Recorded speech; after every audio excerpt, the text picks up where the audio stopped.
மக்களே, நீங்கள் ஆவலுடன் எதிர்பார்க்கும் நெல்லை சீமையின் பட்டத்து ராஜா ஹரிராஜாவின் புதல்வன் 33வது வாரிசு.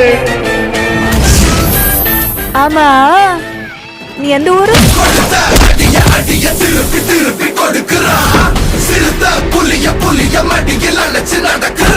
சிங்கப்பட்டியா நல்ல நாட்டுக்கோழி அடிச்சு நல்லெண்ணெய் ஊத்தி சாப்பிட்டேன்.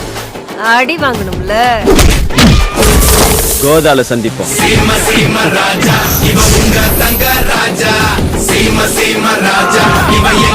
மேக்ஸ் ராஜா, Facebook ட்விட்டர்ல எல்லாம் லைக்ஸ் எப்படி? இன்னைக்கு இந்தியா ட்ரெண்டிங் நம்ம தான் ராஜா.